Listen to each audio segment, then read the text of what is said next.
The dawn came in quietly over the Laramie foothills, pale gold washing across limestone shelves, still cold from the night. She stepped out of the cabin before the light had fully gathered itself, a woven basket hooked over one arm, her breath a soft cloud in the April air.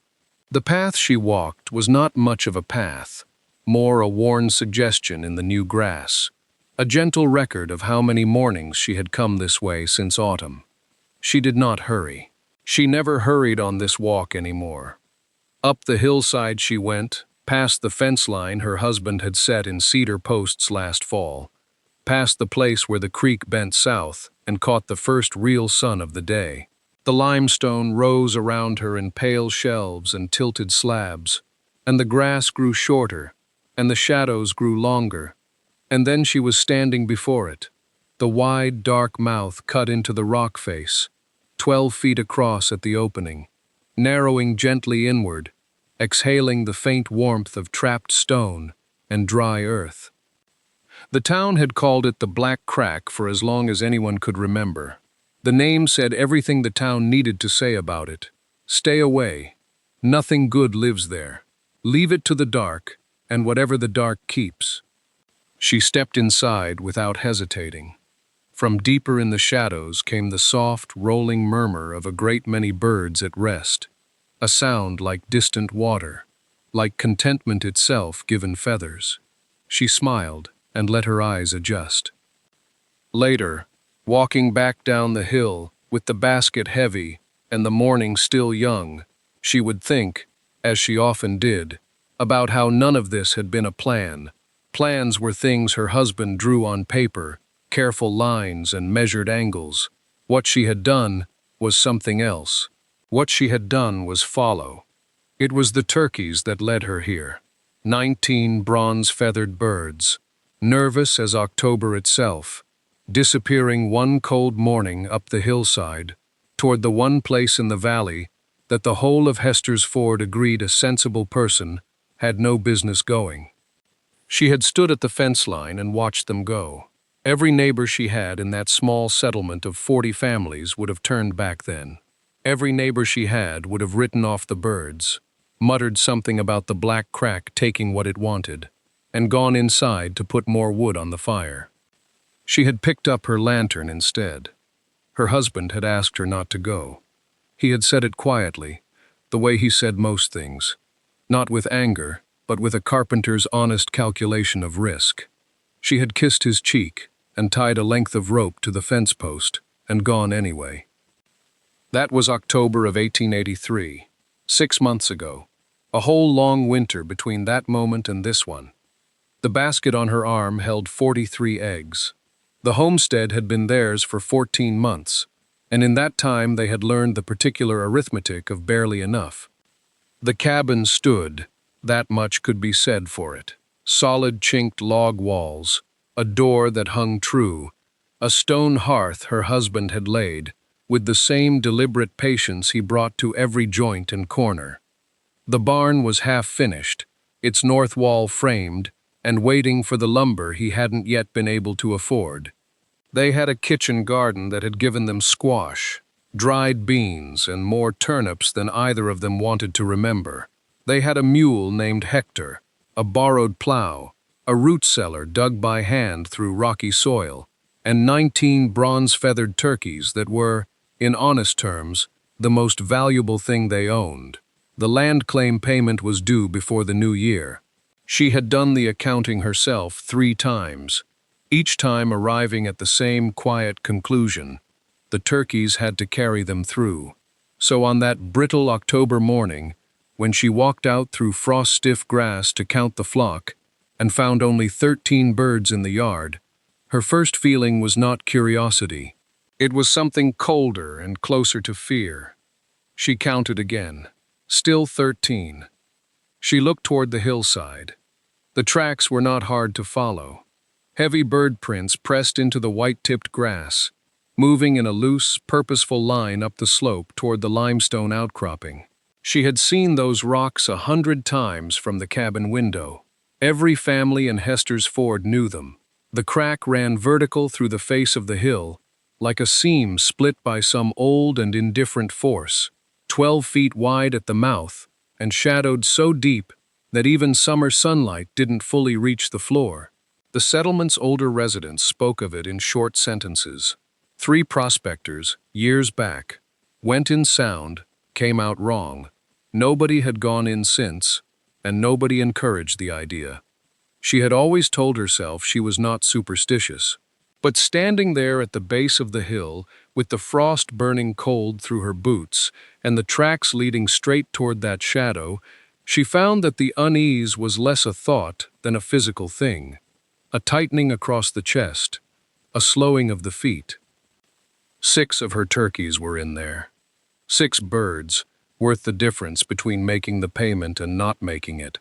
6 birds that represented eggs, and eggs that represented a future that still felt more like a wager than a certainty. She stood and looked at the crack and felt the cold and felt the fear, and stood there a moment longer than she needed to. Then she turned back down toward the cabin to get her lantern. Her husband was already at his workbench when she came through the door. He looked up at the lantern in her hand and then at her face, and he understood before she said a word. He set down his plane and looked at the lantern a second time, as if confirming what it meant. "Which direction?" he said. "The crack," she said. "In the North Hill." The color left his face in the way it does when a man hears something he has been quietly dreading without knowing he was dreading it. He came around the workbench slowly and stood near the cold stove and folded his arms across his chest, not in anger, but in the careful way a person holds themselves when they are trying to think past their own fear. He told her what he knew then. She had heard pieces of it, the way a person hears pieces of things in a town of 40 families, but she had not heard it all at once. 3 prospectors, early in the decade, men who knew limestone country, men who were not given to fright. They had gone into the crack looking for a seam worth following, and they had come out after a long while with their eyes moving wrong, and their speech thick and wandering, unable to say clearly what they had seen or how long they had been in there. One had not spoken sensibly for 2 days. The common explanation, passed down and polished into certainty by repetition, was that something in the crack had done it. Bad air, he said. Some people had called it that. A pocket of dead air in a deeper shaft. Maybe. The kind that killed canaries and turned men's minds soft before they knew to leave. He said the words "bad air" with a deliberate steadiness, like a man who had decided that a practical explanation was still an explanation for why she should stay out. "Leave the birds," he said. "We will account for the loss another way." She did not say yes. She did not say no. She said she would think about it, and the look on his face told her he understood. That was not the same as a promise. The argument was quiet, which somehow made it heavier. There was no raised voice, no sharp word. There was only his jaw set at a particular angle, and her hands still around the lantern bale, and the cold of the October morning, sitting between them like a third party at a table. He was not a man who issued commands. He was a man who asked. But the asking, this time, had the full weight of 2 years of hard work behind it, and she felt that weight land on her shoulders and stay. That night, the wind came down from the high country and drove itself against the cabin walls, with a sound like something trying to get in. She lay in the dark and listened to it, and did not sleep. She thought about the land payment, the final installment, the number she had written in the household ledger in careful ink, the number that had no give left in it. She thought about 6 birds in a hillside crack. She thought about the lantern still sitting on the table, waiting. The morning she carried the first full basket down the hill, the light was the color of new butter, pale and soft and falling sideways across the grass, in long, unhurried stripes. Spring in the Laramie foothills came in fits and starts. A cold night, followed by a warm afternoon, followed by another cold night. But this particular morning had settled into something steady and generous, and the eggs in the basket caught that light and held it. their speckled shells glowing faintly amber at the tips. She had learned to carry the basket with both hands close to her waist, not swinging, not rushing. 31 eggs was a number that deserved to be treated carefully. The neighbor was at the fence line before she had made it halfway down the slope. A sturdy woman in a gray wool coat, her bonnet strings loose, one hand resting on the top rail, the way a person does when they have stopped to look at something they cannot quite account for. She had a homestead 2 claims east, and she had been among the first to speak plainly the previous autumn, when word spread about the turkeys and the crack and the lantern. She had used the word foolish. She had used the word reckless. She had said that some ground was ground a person did not tempt, and that a sensible woman knew the difference. She was staring now at the basket. "How many?" she said. It was not quite a question. It landed somewhere between a question and a reluctant acknowledgement that the basket was real. "This week?" The wife shifted her grip on the handle. 31. The neighbor's jaw tightened in a particular way. Not anger, not exactly, but the specific tightening of a person who gave good counsel and watched it come to nothing, and is now looking at the proof of that. Her eyes moved up the hill toward the crack in the limestone face, still shadowed at this hour, still looking from a distance like exactly what the town had always called it. 31, the neighbor repeated. "The hens are settling in well," the wife said. "The ones that laid late last fall have found their corners. I expect next week will be higher." There was a pause. A meadowlark called from somewhere in the tall grass beyond the fence, then was quiet. The neighbor looked back at the basket. The eggs were beautiful, large, smooth-bottomed, each one the color of old cream, dappled with rust-brown flecks. The kind of egg a person could sell at the Laramie trading post for a fair price, without a second word of negotiation. "You're not afraid in there," the neighbor said at last. It was not quite a question either. The wife considered that for a moment, holding the basket steady against her hip, the morning light still laying itself across everything in long, patient stripes. "No."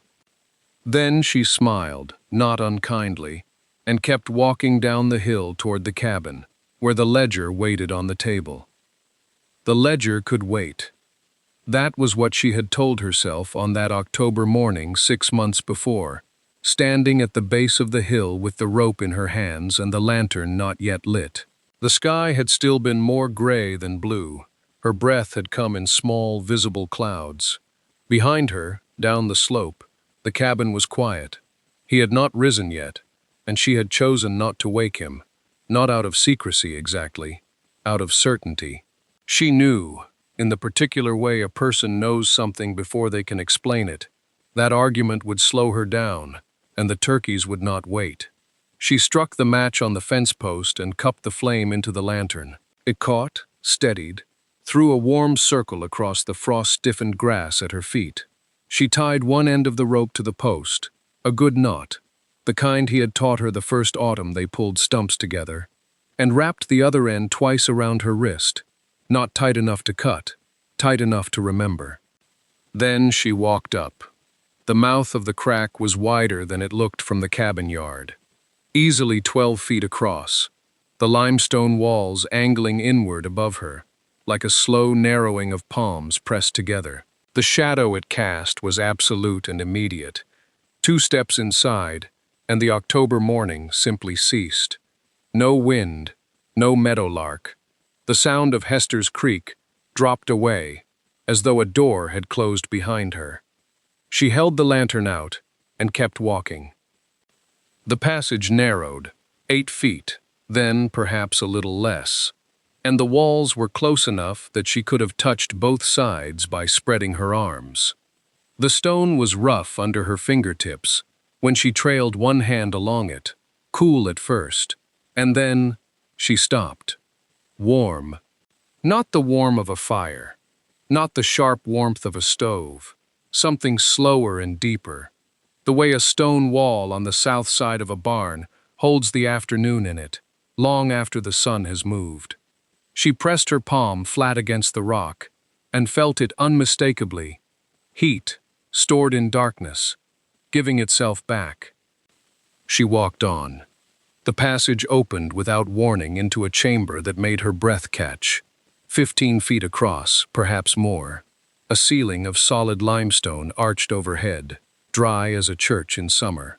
The floor was packed earth and loose stone, swept almost clean by nothing more than time and shelter. And there, arranged along a wide natural ledge of gray rock at the far wall, were 6 bronze-feathered shapes, settled into absolute stillness, heads tucked, feathers fluffed into comfortable rounds, feet folded beneath them, as though this dark and quiet room had always been theirs. They did not startle at the lantern. They looked at her with small amber eyes, unhurried and entirely at ease. She stood there a moment in the warm and the silence, the rope slack at her wrist, and understood that she was the last one to arrive. She set the lantern down on a flat shelf of stone near her feet, and the light stopped moving. That was the first thing she noticed, how still the flame went when there was no wind to trouble it. Back outside, even on a calm morning, there was always some small, invisible current pulling at a flame, some breath of the world, reminding you that the air was in motion. Here, there was nothing. The lantern burned straight and even, a perfect upright column of yellow light, and the shadows it cast were fixed and clean against the limestone walls. The chamber held its own weather entirely, and that weather was stillness. She sat down on the floor, her skirts settling around her, and looked at the place with the slow attention she gave to anything she meant to understand, rather than simply survive. The ceiling first. Solid limestone, arching in a low vault maybe 7 feet at its peak, enough to stand beneath without stooping. No cracks, deep enough to let water through. She could see the dry dust on every ledge, undisturbed. No moisture on the walls, no black staining from seeps or springs. Whatever rain fell on the hillside above went somewhere else entirely, channeled away by rock she couldn't see but could reason toward. The way you reason toward the source of a sound. The floor next. Packed earth and scattered stone, as she had already felt beneath her boots.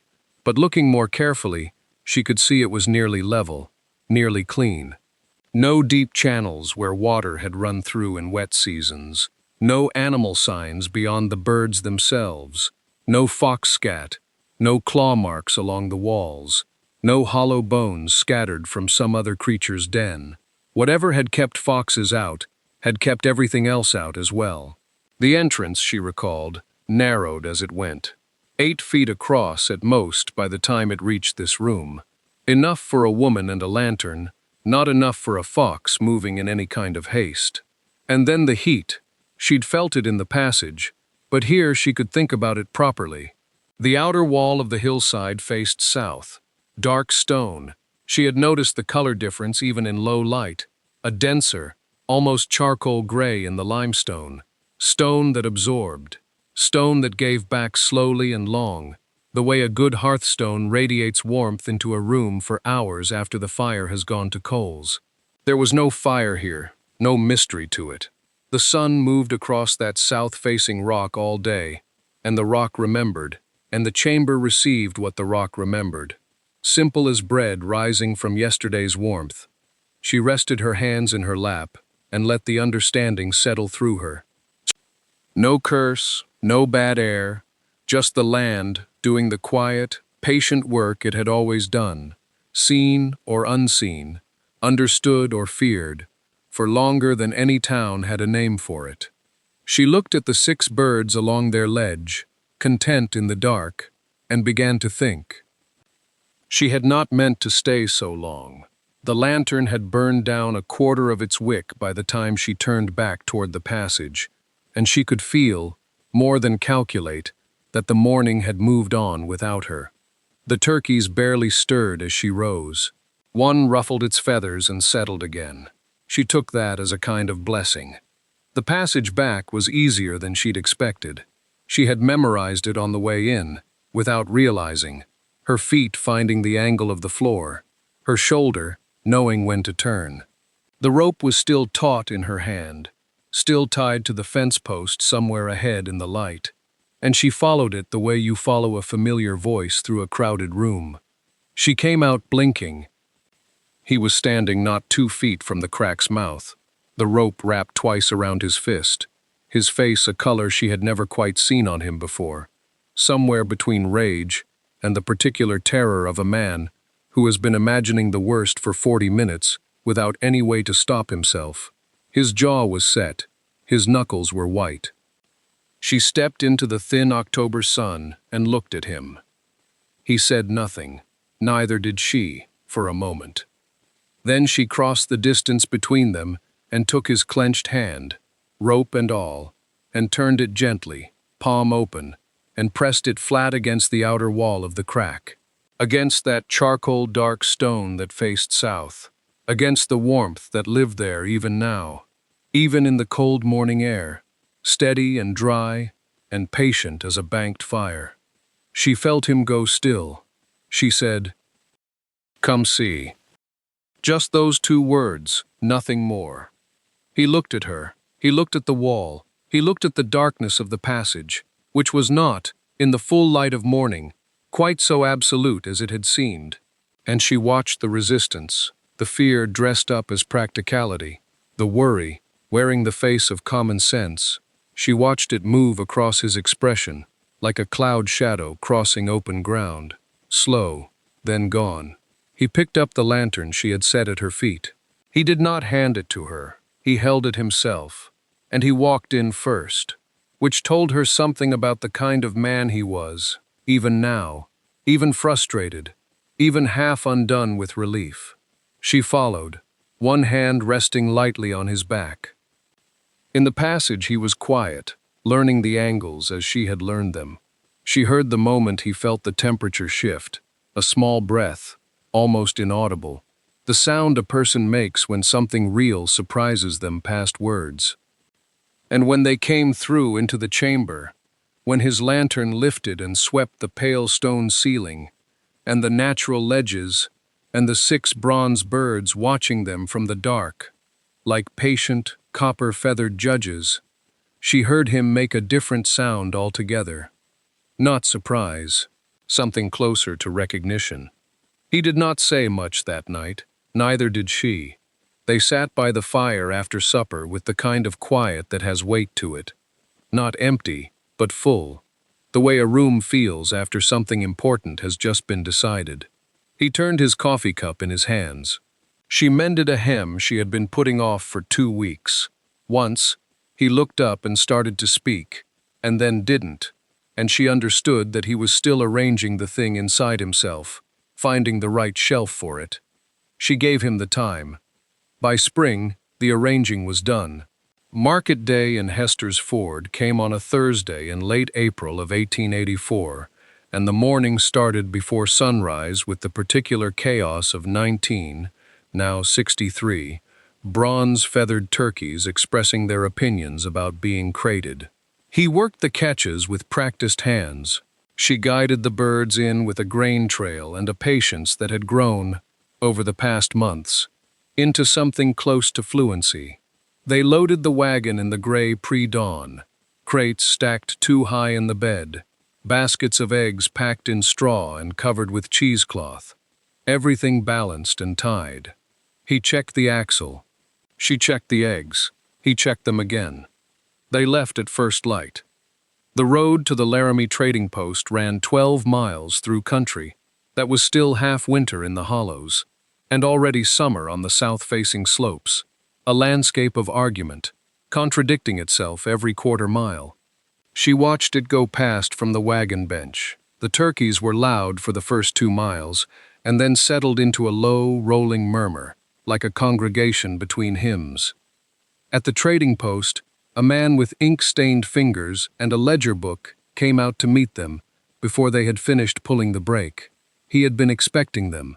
Word had traveled, as word does in small country. He looked at the crates. He looked at the baskets. He made an offer. The husband countered. 3 exchanges, calm and specific, and then a number was reached that she felt in her chest like a hand pressed flat over her sternum. solid, real, warm. The coins were counted twice. The final installment on the land claim was paid in full. The man with the ledger wrote something down, tore a page, handed it across. Her husband folded the paper without reading it and put it in his breast pocket, close to his heart, which she thought was either sentimental or practical, and could not decide which, and decided it was probably both.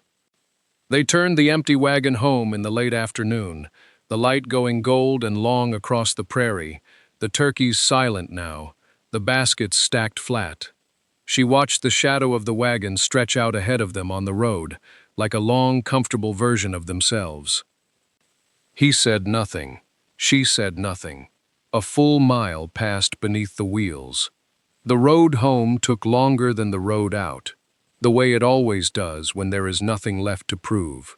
She rode with her hands loose in her lap and watched the foothills come up slow and dark against the reddening sky, and she thought about systems. That was the word that had come to her on the wagon, riding out in the early morning cold. Not luck, not blessing. System. A thing with parts that work together, each one doing its share. He must have been thinking something similar, because 2 mornings after they returned from Laramie, he was out before first light with the sledge and a mason's chisel, working on the limestone scree at the base of the hillside, selecting stones the way a careful man selects words, by weight, by fit, by what they could be asked to carry. She watched him from the top of the rise while she fed the flock. The turkeys spread around her feet in the chill, their bronze feathers going rust-dark in the low November light. They had 19 birds when she first followed them into the crack in October. They had 24 by the time she brought the neighbor woman out to see the nesting chamber. They had 29 when the first flurry came in off the mountains, fine as flour, barely worth noticing, and 31 the morning her husband set the second course of stones along the windbreak wall at the crack's entrance. She kept count the way she kept the household accounts, in pencil, in the small brown ledger she had carried since Missouri. Every bird had a mark, every egg had a date. Inside the chamber, she had been working in her own fashion. The stone ledges that ran along the east wall were natural enough, but narrow. She had brought in dried grass bundled tight, wrapping it with strips of burlap sacking cut from old feed bags, pressing the forms into shallow bowl shapes, and setting them at intervals where the rock was flattest and highest. The turkeys inspected her work with the grave, unhurried scrutiny of animals who have opinions. 2 of them rearranged her forms entirely. She let them. The third one settled into the nest she had left, exactly as she made it, turned twice, and tucked her head under her wing. She took that as a sufficient endorsement. The wall her husband was building would never be tall. 3 courses of rough limestone, perhaps knee-high at the center, curved just enough to redirect the wind that funneled down the slope. Enough to cut the cold before it reached the mouth. Enough to tell the flock, "This place is claimed! This place is tended. You are safe here." She came down the hill with the empty feed pail swinging and stopped to watch him level a stone with his eye, then his hand, then a tap of the mallet. He did not look up. She did not speak. The wind moved through the dry grass and carried the scent of coming snow. The snow came in the second week of February, which was not unusual. The cold that followed it was. It arrived on a Tuesday night without wind, which made it worse. No movement in the air, just a still, dense weight pressing down from a sky that had gone the color of iron. By Wednesday morning, the water in the wash basin had a skin of ice that did not break when she tapped it with her knuckle. She had to use her fist. He went out before full light and did not come back for 2 hours. When he did, his beard had frost in it, and he sat close to the stove, without speaking for a long moment. "Gunderson lost 11 hens," he said finally. "Maybe more." He didn't finish counting. She poured his coffee and set it in front of him, and did not say anything yet. "Halverson's 2 remaining pigs." he continued, and Petrie, all 4 of his geese. She looked out the window at the white hillside. The limestone crack was invisible from here, a shadow folded into shadow, but she knew exactly where it was. Ours? She asked. He looked up at her. I checked before I came in. A pause. All 63, every one. She sat down across from him. Outside, the cold held the land in a grip that felt personal, the kind of cold that does not negotiate. Inside the limestone chamber behind the low curved wall and the cedar post, 63 bronze-feathered birds had passed the night on their stone ledges and their burlap forms, breathing the air that the dark seam of rock kept fractionally, stubbornly warmer than the world outside. Word traveled the way word travels in small places, not all at once, but in pieces, one neighbor to the next, each version carrying a little more wonder than the last.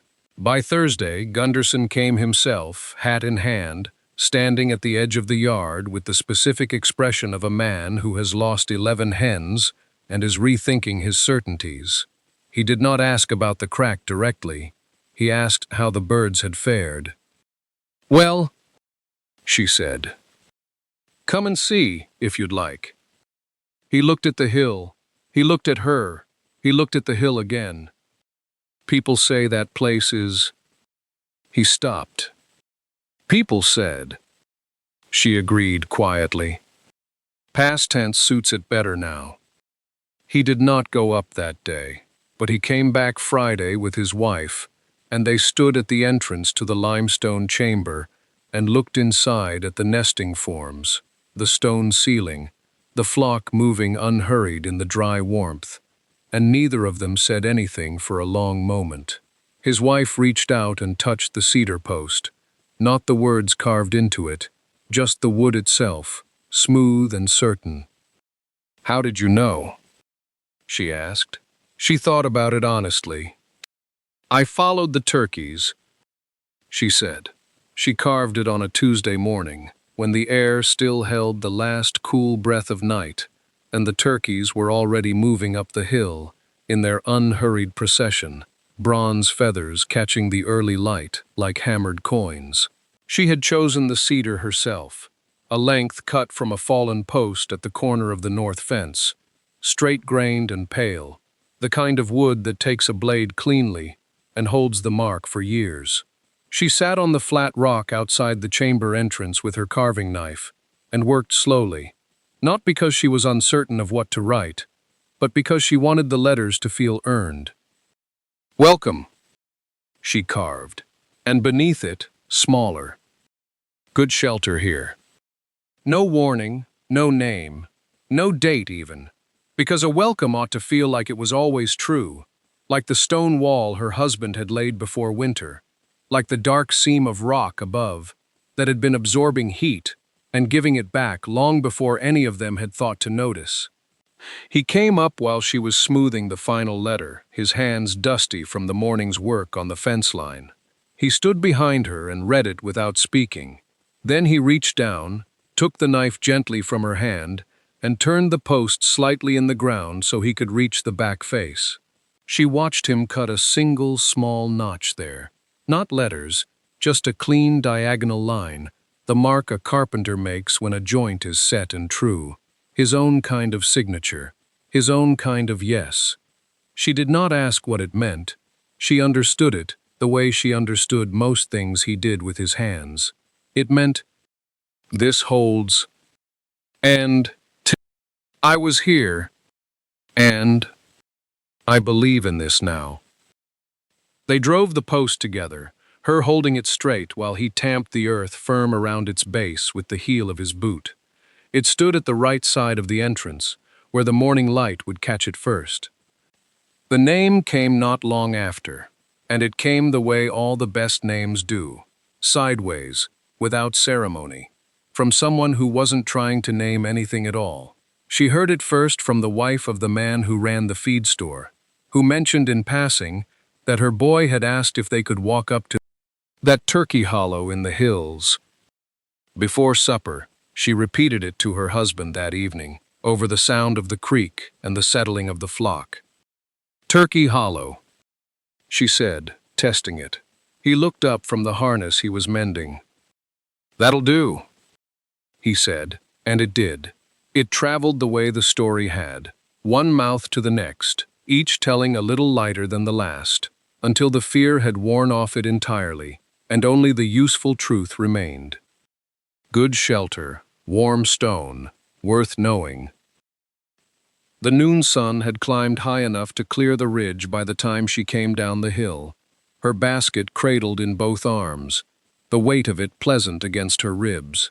Behind her, the bronze flock moved in their unhurried way, a slow, rustling river of copper and dark green, heads bobbing, feet lifting with that particular deliberate patience that turkeys carry like a second nature. They did not need to be hurried. They knew the way home as well as she did now.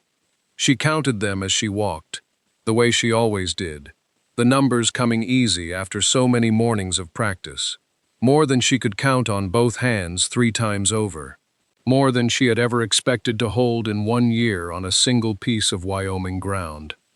At the cabin door she stopped. She did not go in right away. The basket rested against her hip, and she turned, slowly, to look back up the hillside.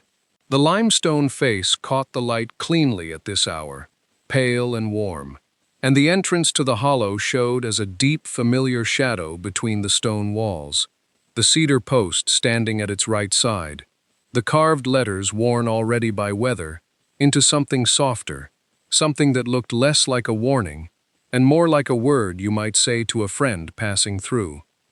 She thought of October. She thought of the cold pressing in from all directions that morning, of 19 birds moving through the frost-stiffened grass toward a place the whole town had agreed was best left alone. She thought of the lantern she had carried, the rope tied to the post outside, the moment when the darkness had opened into something she had not expected, warmth, stillness, the smell of dry stone, and old quiet. She thought of standing in that chamber and understanding, without needing to reason it through, that the land had not been withholding. It had simply been waiting for someone to follow without flinching. She had not conquered anything. That was the part she still turned over sometimes, when the days were long enough to allow it. There was no victory in the way that word usually meant, no struggle overcome by force, no ground taken. Only a woman and a lantern and a willingness to see what the birds already knew. The land rewards those willing to listen to it. She had heard that somewhere once, or perhaps she had only thought it so many times that it had started to sound like something she'd been told. She looked at the cedar post a moment longer. Then she looked at the basket in her arms, at the pale, smooth eggs nested in straw, carrying inside them everything the spring was about to become. She turned back to the cabin door, pushed it open with her shoulder, set the basket down on the table where the light came in clean and warm through the south window. Outside, the flock settled. The hillside was quiet. The hollow held its warmth, and the land, as it always had, went on.